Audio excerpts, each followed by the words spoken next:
Assalamualaikum warahmatullahi wabarakatuh. Salam Bapak Ibu Guru hebat. Perkenalkan, kami dari kelompok B1, CGP A10 B123 Jabar Tias Widaningsih. Pada video kali ini, kami akan memaparkan hasil presentasi pada ruang kolaborasi modul 1.3 Visi Guru Penggerak, yaitu mengenai pernyataan prakarsa perubahan bab C. Dengan fasilitator Ibu Tias Widaningsih dan pengajar praktik Ibu Nenden Natalia Wati. Peran dalam kelompok: Elis Sulistiawati sebagai moderator, Gina Trisoniana sebagai notulen dan timekeeper, Siti Wulansari sebagai presenter dan penjawab, Tita Mutiarawati sebagai presenter dan penanya, Wawan Darmawan sebagai penanya dan penjawab. Pertanyaan pemantik. 1. Bagaimana rumusan visi yang sudah Bapak Ibu buat? 2. Bagaimana merumuskan pernyataan prakarsa perubahan berdasarkan visi yang sudah dibuat? 3. Bagaimana tahapan bagja yang sudah Bapak Ibu pelajari? Dan 4. Bagaimana membuat sebuah rencana perubahan berdasarkan tahapan bagja?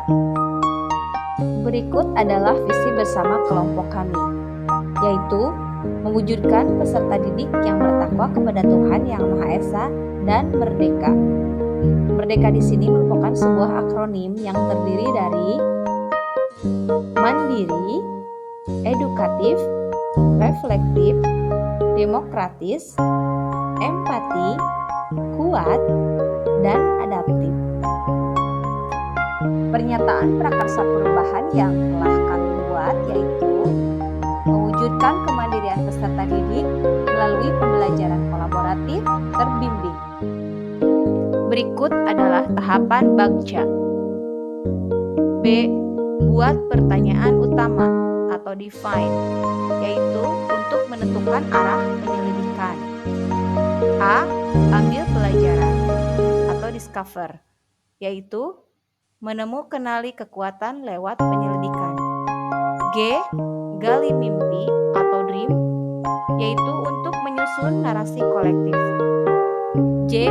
Jabarkan rencana atau desain, menjabarkan langkah-langkah yang diperlukan. Dan A. Atur eksekusi atau deliver, yaitu untuk menentukan siapa yang akan berperan.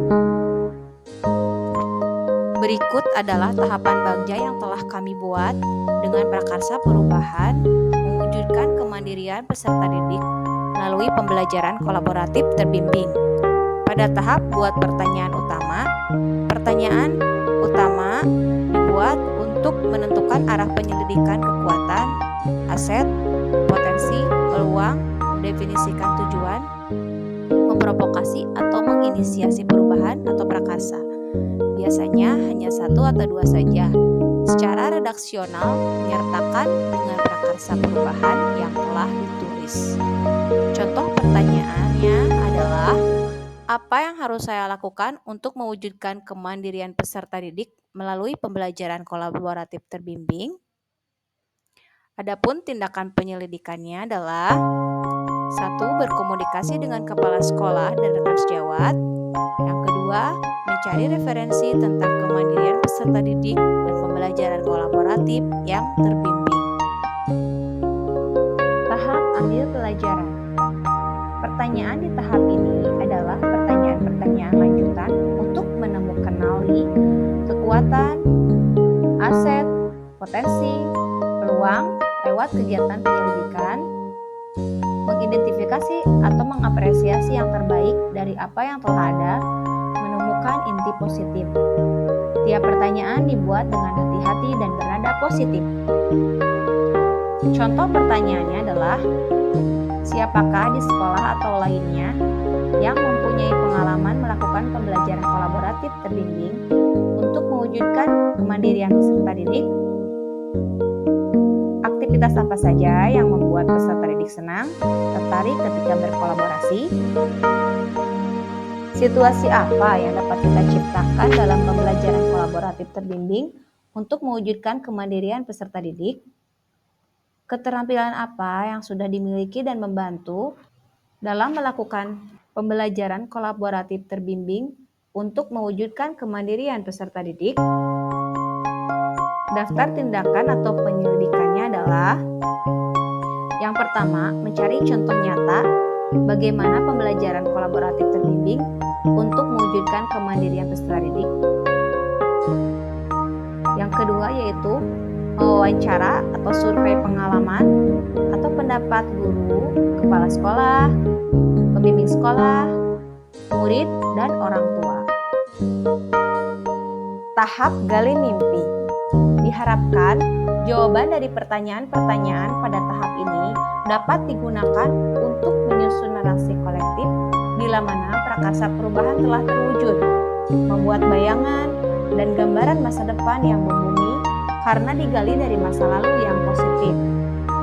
Contoh pertanyaannya adalah: apa saja kegiatan yang dapat dilakukan dalam pembelajaran kolaboratif terbimbing untuk mewujudkan kemandirian peserta didik?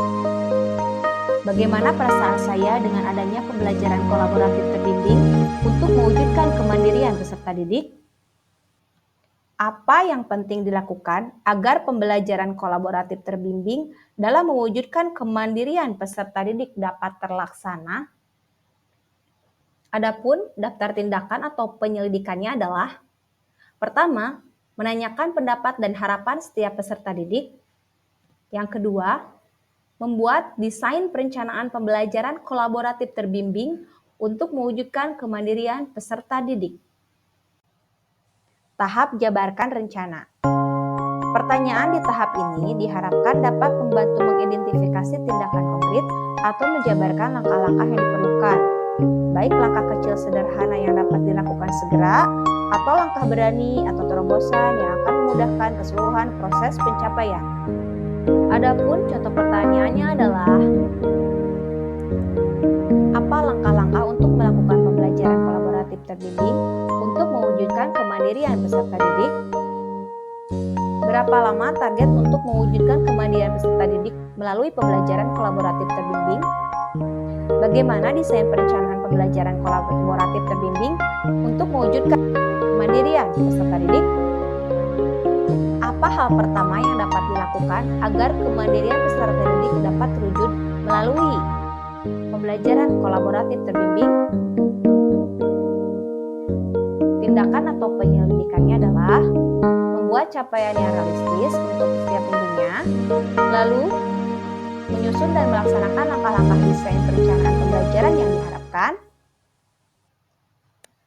membentuk kelompok belajar peserta didik dalam kelas, serta melakukan kegiatan pembelajaran kolaborasi terbimbing melalui kegiatan pembelajaran berbasis masalah dan berbasis proyek yang dibimbing melalui lembar kerja peserta didik.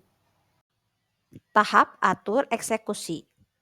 Pertanyaan pada tahap ini diharapkan dapat menentukan siapa yang akan berperan dalam pengambilan keputusan, memulai budaya belajar yang apresiatif secara berkelanjutan, menyelaraskan interaksi setiap orang atau unsur yang terlibat, termasuk mengelola konflik atau resiko, memonitor atau mengambil pembelajaran dari proses yang telah dilakukan.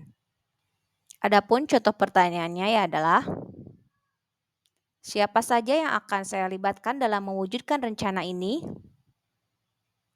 Apa saja peran yang dibutuhkan dan siapa yang mengisi peran tersebut? Siapa yang dapat mengakses produk pembelajaran kolaboratif terbimbing untuk mewujudkan kemandirian peserta didik? Dengan cara apa produk pembelajaran kolaboratif terbimbing untuk mewujudkan kemandirian peserta didik dapat diakses?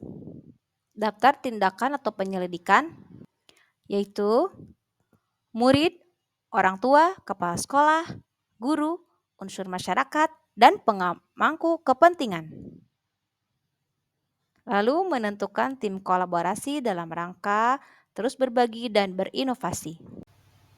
Berikut adalah daftar pertanyaan dan jawaban pada saat sesi tanya jawab dalam presentasi.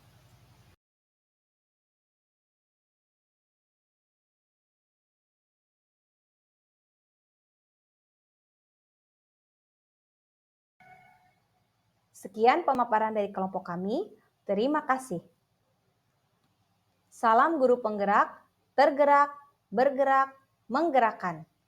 Wassalamualaikum warahmatullahi wabarakatuh.